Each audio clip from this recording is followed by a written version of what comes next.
I would say 2021 was definitely more disappointing. I had more accomplishments under my belts by that time, and I was pretty heavily favored to make it out of my group of 8s. But due to exhaustion, due to maybe a poor mental state at the time, any number of factors, I was not able to close it out and did not feel good.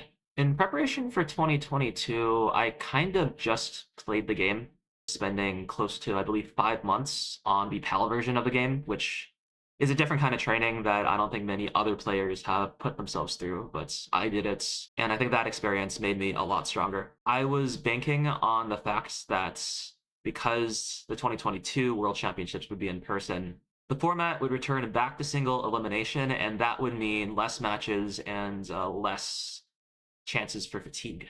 So if I could remove one of my biggest obstacles from the previous years, I was setting myself up for a pretty good run. This was the year of the Big Six narrative, where I was one of 6 players, like allegedly a cut above the rest. So there was this inherent pressure to do well. I had been practicing the meta for that year, which was to play consistent long games and keep it safe. And I was very good at this at the time, so I was more than comfortable to just wait out my opponents, and that was what I was doing to win matches.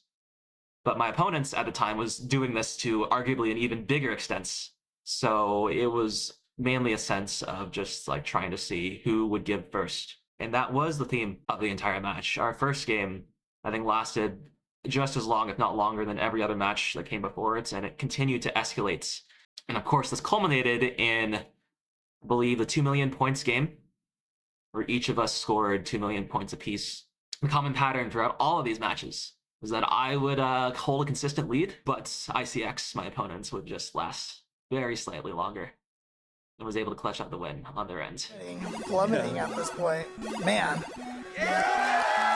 2 million! First 2 million CTWC match. Hang on a second, guys. Uh-oh. Fractal needing some clears. Needs a long bar. Covered the well. Needs another one. Wow. Wow! Boom! Tetris for Fractal. A Tetris at level 67. A Tetris at level 67. And look at that lead And jump. All the way up to 190,000 point lead. Oh, look at Eric. Eric answering back with a Another Tetris. one. A Tetris at level 70. At level 69. Ladies and gentlemen, we're looking at a game of chicken now, getting Tetrises on this high level. Fractal needs to get burned down into safety. Left side's gonna be a problem. Left side's a problem. Oh God. Eric. 77,000 point chase down.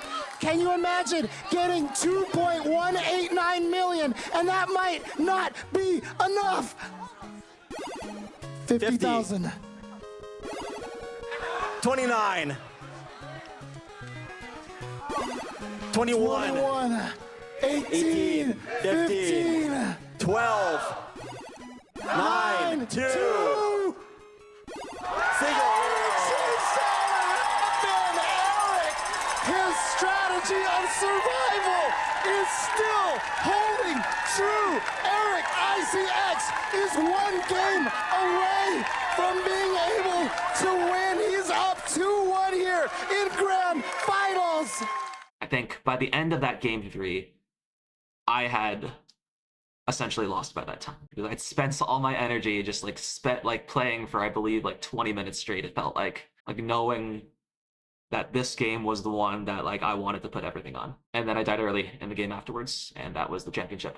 I think in the early parts of the year, I wasn't even considering myself a championship contender because my specialty was very clearly long games. So having those cut off for me felt like a huge disadvantage in the sense that I didn't feel like I was able to adapt. I did a lot of my training that year, a lot of the most important training offline. So I was also benefited by being seen as somewhat of an underdog because people weren't able to really assess my true skill, and something about the live events have always made me play better. Obviously, he's had his struggles, but he's someone that you really, when he plays well, he plays well. Super, super consistent, super scary, We all know him from his 2022 and 2023 runs are just phenomenal. Once I started playing well and once I started setting high scores and once I never stopped setting those high scores, I was feeling so good.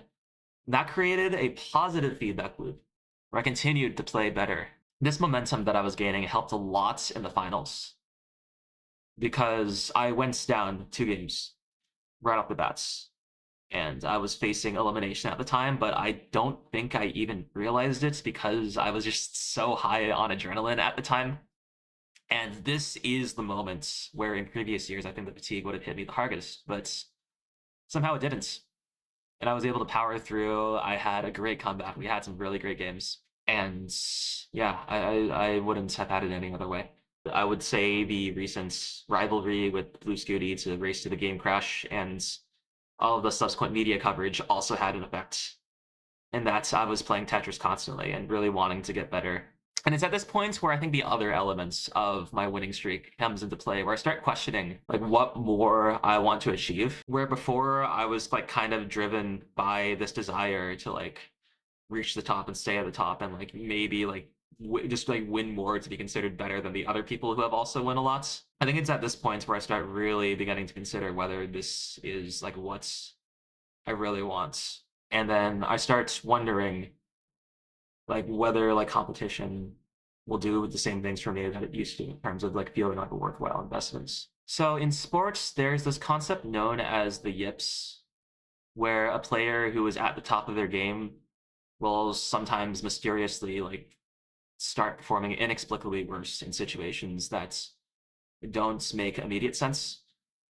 It's as if they forget how to play the game. There was a big time where he just like crashed down. Like he was like at the peak of the world, and then he was just like went down. I think he took a break as well, and it was like getting back into the game. And I think that has been a pretty apt description for the turbulence that I've had in the past year and a half, let's say. So, like going through this has been kind of a frustrating cycle because every now and then I feel like I will get glimpses of the way that I used to feel. Just everything feels perfect, everything feels right. But then it goes away and I'm left trying to figure out, oh, what am I changing? Are there like any number of like factors? Are my hands positioned correctly? Is like the temperature in the room correct even? And going into CTWC, I had thought that maybe there was a chance that I could get everything in order, but it really wasn't looking likely. And this ended up actually being kind of destructive in a way because I kept on like warming up, I kept on playing to try and fix issues. But that was, I think, the key parts of my loss that year, and I did lose in round of 16 because It is a 50,000 point Knocks spread it there. down, for Tetris. 19,000 to go. The champ could go down. This could be it.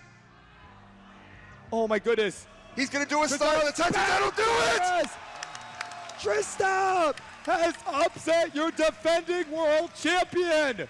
I know it really kind of struck a nerve in him. I feel like he underperformed to his expectations. I mean, being not back-to-back, but the world champion going into CTWC. I know it really kind of struck a nerve in him. because I was warming up so much, I kept playing and I kept tiring my hands out. My hands are tired, like I could still like roll, I could still play the game, but they won't have the same level of accuracy or consistency. So I think that was probably one of the toughest pills to swallow from that year. That's I was pretty directly responsible for my loss in that particular way for the year. There's somewhat of an upset that occurs. Somebody just beats you on your best day. It's happened to Fractal a few times. You know, it's happened to him last year at the World Championship with Tristop. Happened to him several years ago with Tetris Time. Even though Tristop, like I said, he's an amazing player. He made it, top 8 a lot of the years. Fractal was a world champion. He won it. It hadn't even been a year because of the way the convention dates worked. It had only been 8 months. I think the day that I can reassert control over my level of performance, or maybe even just learn how to like accept the loss of control and just go with the flow, in a sense, is the day where like I will like have figured everything out for good. But until then, I'm still driven by this desire to like see what's going wrong. How can I fix it? How can I make sure I never make a mistake in the rest of my life? Or for the rest of every other Tetris player's lives. I don't know. I imagine I'm old, so I go out first. Mari, don't cut this out. Cut this out. Mari, please. I've heard that he really wants to improve and do even better this year and make a run for that title again. and I've seen his play, both public and some in private, and very scary heading into this year is what I'll say. I think he has a lot of potential. Fractal, I know he's been on a kind of a rise in February and March. He got second place in Masters, I believe it was in March, like and losing to Alex T 3-2. I mean, that's the finals. That's pretty good. But then he loses to Dangler. It's like, in the round of 16. I will say this about my performance. I think I'm the most inconsistent player in the scene right now. And I think from a spectator point of view, this is a bad thing, but I think if you're going against me, it is not the most comforting thing to be against. So I have that advantage, and I think the other end of this inconsistency is that I could have some really high peaks. At his prime, though, like I think Fractal's like really just unstoppable. Like if like prime Fractal played right now, I feel like he would have like a good chance of winning. His Fermi score is 1.28 million, which is 5th on the leaderboard. He's only behind Dog, Scooty, Alex, and Sidnep, which is really impressive. I mean, fitting for like a world champion and like 9-time CTM winner or something. He also has really high score potential. His highest all-time score with 39 cap is 1.899, which is 5th overall, and he has the 3 highest level 19 transition scores, which are all like 715,600, which is probably like one-off perfect or something like that. So I mean, he's got everything that that he needs. He's gonna have to just kind of recapture all the things that make him great, and again put it all together. I think he's kind of showing cracks again, but he can still pull out good performances. Like Fractal is definitely someone who I think people are gonna underrate because he hasn't played a whole lot of Tetris recently.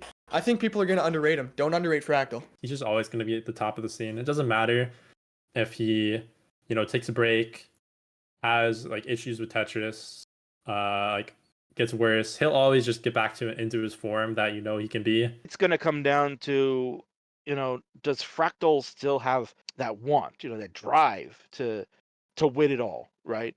Because he certainly has the potential. So I do pretty strongly believe that there is still potential for me there. Whether it is worth pursuing, seeing if I can make it consistent, that is an entirely different issue. But I definitely think that it is sufficient for me to be considered a competitor.